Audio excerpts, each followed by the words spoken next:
नेताजी स्वागतम स्वागतम स्वागतम स्वागतम स्वागतम जेपी नेताजी स्वागतम स्वागतम स्वागतम स्वागतम स्वागतम जेपी नेताजी स्वागतम ঘোষিত করতে এসেছেন জনসম্পর্ক সভাপতি। উপস্থিত আছেন আমাদের কেন্দ্রীয় মন্ত্রী, যিনি অনেকগুলো ডিপার্টমেন্টের দায়িত্ব সামলাচ্ছেন। একদিকে যেমন নারী শিশু, অন্যদিকে মাইনরিটি ডিপার্টমেন্টের দায়িত্ব সামলাচ্ছেন। আমার ভারত মাতা কি।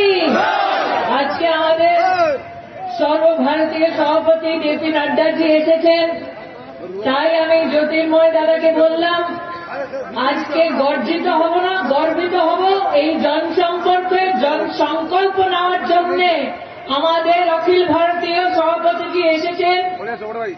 শুধু উপস্থিত আছে তা নয়, তিনি এই মুহূর্তে মঞ্চে আপনাদের সামনে বসে আছেন। গাড়ি থেকে নামার আগে থার্মোমিটারে তার জ্বরটা মেপে নামলেন। 103 জ্বর নিয়ে। माता की भारत माता की भारत माता की। मैं बोलूंगा जय मां दुर्गा, आप बोलेंगे जय मां काली। जय मां दुर्गा, जय मां दुर्गा, जय मां दुर्गा। বাংলার লোকের জন্য থাকতো তবে আবাস যোজনায় লুট হতো না। যদি দিদি সত্যি বাংলার দিদি হতেন তবে উনি কাটমানি নিতেন না। তাই আজকে এই রামনগরের পুণ্যভূমিতে আমরা সবাই স্বাগত জানাই জেপি নাড্ডাজিকে। আর জেপি নাড্ডাজিকে আমি বক্তব্য জানানোর জন্য স্বাগত করি। আপনাকে নিবেদন জানাই, বলো ভারত মাতা কি। না ভাই, ধন্যবাদ। धन्यवाद। जिनका ये काम होना चाहिए था कि महिला को संरक्षण मिले, लेकिन मैं यहां पत्रकार बंधुओं के सामने बोलना चाहता हूं कि वेस्ट बंगाल में महिलाओं पर अत्याचार देश में 4थे नंबर पर यहां अत्याचार। अगर मैं कहूं वेस्ट बंगाल एसिड के अटैक में नंबर 1 पर खड़ा है। यह है बंगाल की तस्वीर। अगर मैं बात करूं कि किडनैपिंग में और महिलाओं की किडनैपिंग में और ह्यूमन ट्रैफिकिंग में बंगाल तीसरे नंबर पर खड़ा है। और अगर मैं डाउरी डेथ पर कहूं तो देश के 5 राज्यों में बंगाल आता है। बोलो, ऐसी तस्वीर चाहिए क्या? ऐसी तस्वीर बंगाल की रहनी चाहिए क्या? महिलाओं का सम्मान होना चाहिए कि नहीं होना चाहिए? मां दुर्गा की शक्तिपीठ की धरती पर महिलाओं का सम्मान होना चाहिए कि नहीं होना चाहिए? আপনার নাম তো মমতা, আপনি কবে থেকে নির্মমতা হয়ে গেলেন?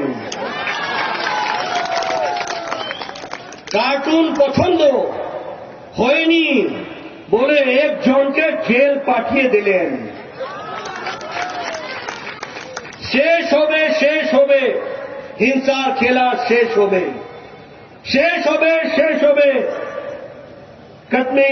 कट कमीशन खेला, शेष होबे, शेष होबे, शेष होबे तोलाबाजीर खेला, शेष होबे, शेष होबे, शेष होबे सिंडिकेटर खेला, शेष होबे, शेष होबे, शेष होबे टीएमसीर खेला, शेष होबे।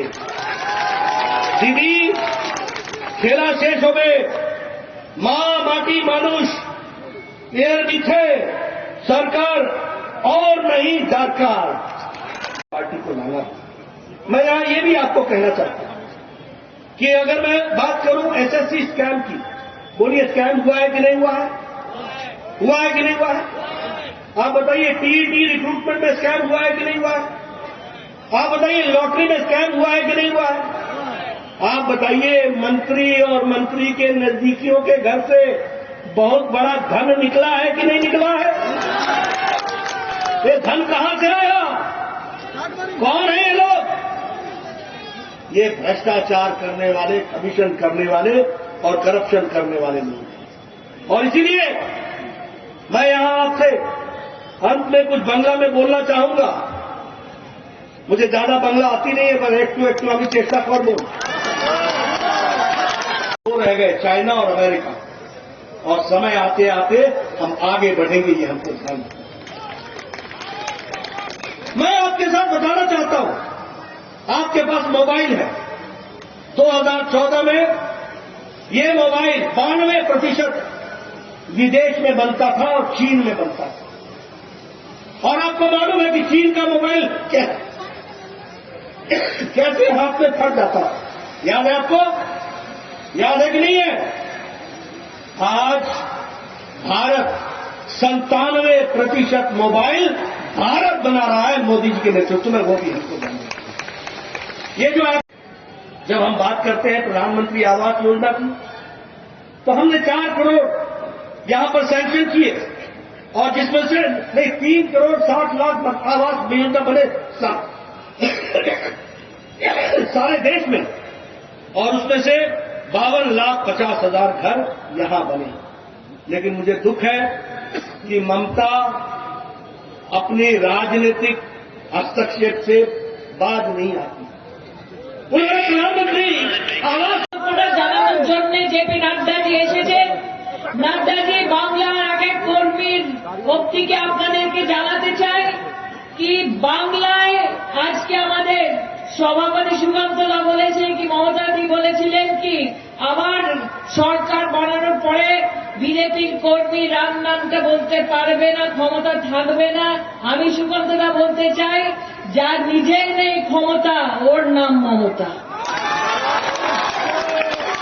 के कुशासन के बारे में चर्चा की। स्मृति जी ने आपको ममता जी के कथनी और करनी के बारे में चर्चा की।